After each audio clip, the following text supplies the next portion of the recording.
Hello everyone and welcome back to the Great Book of Grudges. My name is Nathan and we have some bunch of news regarding the Lustria supplement for Warhammer Fantasy Roleplay. So this is a book that's going to be heavily based on there. It's going to be loads of information. You can see some really cool artwork and there's a lot coming. In fact, we do have a little bit of confirmation here of what we're going to expect. And if you're interested in Cubicle 7 and stuff, I've got a pretty big video revolving around them coming out very, very soon. I'm in the process of editing it. But with that being said, let's talk about the Lustria details. So we get a little bit of lore here, which states, when the adventurer Pirazzo returned from Lustria, he and his men told a tale that has had the regrettable consequence of convincing many that a journey to the mysterious continent is likely to involve cooperation with the Lizardmen who make their homes there, payment in a fortune of gold, and easy living in a tropical paradise. Oh god, no. For other visitors, this idyllic conception is about as far from the truth as one could imagine. Yeah, going to Lustria is not safe, and sometimes dealing with the Lizardmen, despite you being a human and an order race, you can end up being someone's food. So, yeah. Anyone who travels there is really playing with the hand of fate and hoping that he doesn't end up being devoured. And this picture is perhaps the best example. Yeah, adventurer getting pushed by some skinks, skink priest up there, which looks really, really cool. I love the armor and stuff that he's wearing. But yeah, there's a pit of snakes. You're not going to survive this. This is grim. This is really, really cool. I love this artwork. It's fantastic.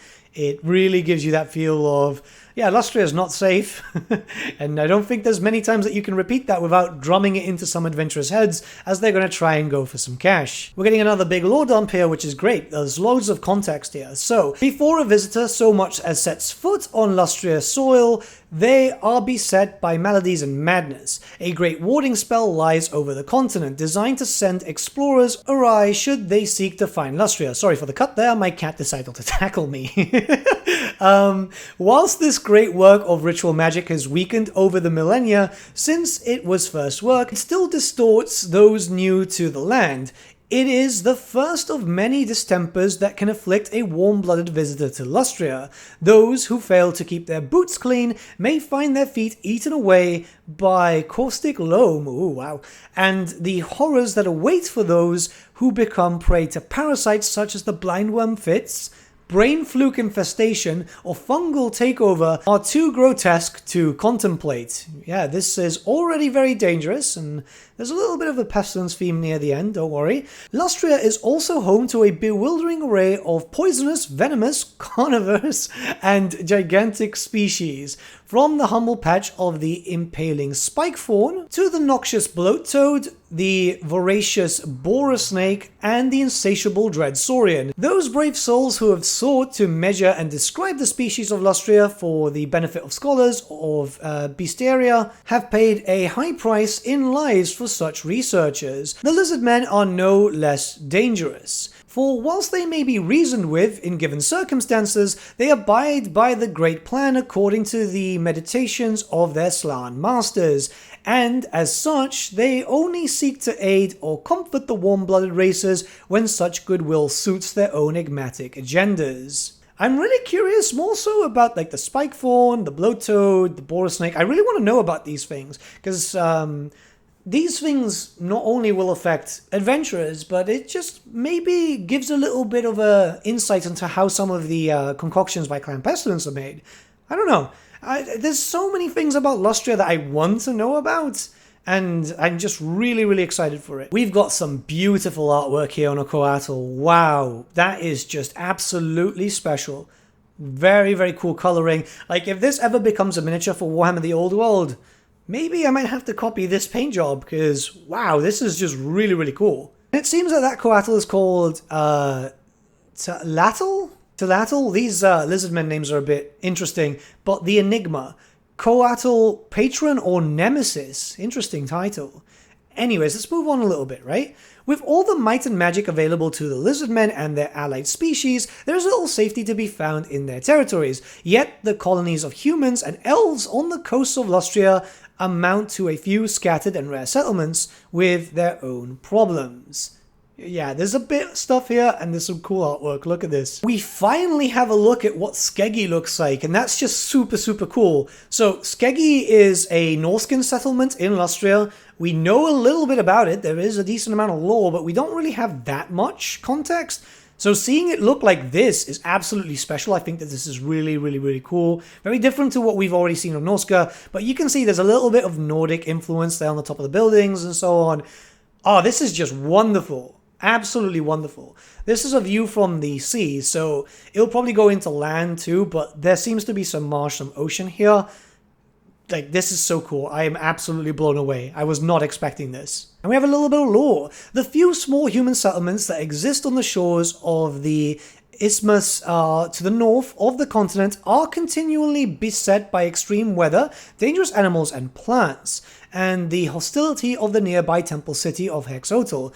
This, if you played Warhammer 3, you know that's, well, Warhammer 2 too, that's where Mazdamundi is. Swarmtown and Port Riva are young Old Worlder towns, so New World Colonies that you guys are aware of, almost certain to meet the same doom as Dalmarktown, Bregon, oh, okay, and or El Cadavo. El Cadavo is gone, okay, whose ruins stand on the same stretch of the coast. This is pretty cool. So it goes to old lore, a throwback to 5th edition with the Lizardmen and the Bretonnian box.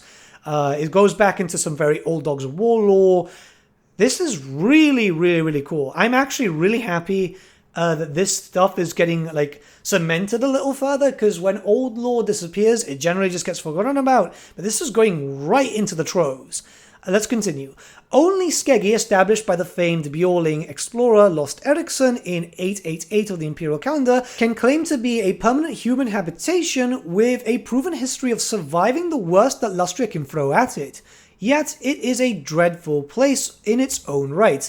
Lawlessness, anarchic, and ruled by several rival Norse factions whose devotion to chaos is as open as it is in the frozen lands of Norsca. Oh, several tribes. Okay. I wonder what happens there. You'd think that they'd still worship chaos, but it wouldn't be so prevalent. But it looks like maybe rival factions dedicated to each of the gods or something? Yet so valuable is the trade that can be done in this forsaken place that the lords and captains of the old world who would defy chaos to their last breath in their own countries are willing to overlook the madness and mutation of Skeggi whilst they load and offload their cargoes. This is really, really cool. Man, I'm so excited. I hope that there's a decent amount of Skeggi lore in this book, because goddamn, I really want to know about the mutations there. I want to know what the factions are. I want to know what god is the strongest in that area. I mean, like, this is really, really exciting for me, especially since Norscan lore is, like, interesting, right? Because a lot of people see them as just chaos warriors, but there's more to them, and I want to see more to them. We've got some new artwork on Lord Skrog. Look at him. He's got the Liber Bibionicus. He's also got the missing eyes, because obviously he claws them out. Wow. He looks so good. He looks so, so good. It's about time that we had a new Skrog miniature, to be honest. It's been ages, so hopefully in the future, if we get a new one, it looks more like this than the old one, because this is perfect. This is just absolutely perfect. Like I said, like Skaven, Clan Pestilence is my favorite clan, and oh my god, he looks absolutely phenomenal. Who's the artist? Oh, it's Sam. Yeah, I mean, it's Sam. Sam Manley is just a tremendous artist, and yeah, it shows. Like, wow. Lastly, we have a little bit of information regarding the Skaven. Yes, this book is an instant buy for me, I'm telling you, instant buy. And Skeggi is not the only profane site in the mysterious continent. Lustria saw the birth of one of the most ruinous and pestilential threats the Old World has ever seen, for long ago a force of Skaven, far afield from their nascent under-empire, suffered greatly in the plague-ridden jungles and swamps of the Lustrian interior. To survive, the lords of the forlorn Skaven expedition besieged a terrible deity for new reserves or resilience, giving rise to the mephitic might and mouldering majesty of Clan Pestilence. Many times the Lizardmen have endured horror and hardship to free Lustria from the influence of this menace, but the Ratmen keep on creeping back. I really, really hope we go into a lot more of the origins, like specifics regarding Clan Pestilence, because this would be absolutely amazing. Like, yes, I know the main focus should be Lizardmen, and that's fine, but Skaven, right? Hopefully it's like, I mean, they're going to do something big, right? This is Cubicle 7. They always do something really big when it comes to factions and explanations and so on. I am so freaking excited for this book. It's unreal. I really, really, really can't wait. Hopefully it won't be too long until we see something. I mean, it's Cubicle 7. They're always releasing stuff. The great thing is not only do they do these Wednesday diaries for Warhammer Fantasy, all week is pretty much dedicated to one of their things, but they release books fairly often too, which is an absolutely amazing thing. You don't see that with a lot of these types of companies that do like role play books and so on. Some of them do, don't get me wrong, but Cubicle 7 to me had been one of these ones that are just really on the nose, going, oh yeah, by the way, they're doing this, but we're going to release this next week, but then there's also this. There's all this stuff that they're doing all the time, and it's just absolutely amazing. So yeah, let me know what you guys think in the comments below. Are you excited about this book? Because I sure as hell am. Like, really, really am. But yeah, let me know, and let's start a bit of a discussion. I'll see you all again very, very soon. I've got something very, very cool. It was going to come out today, but like it's taking a little bit of time to edit. But you guys are going to love it. I promise you, you guys are going to love it.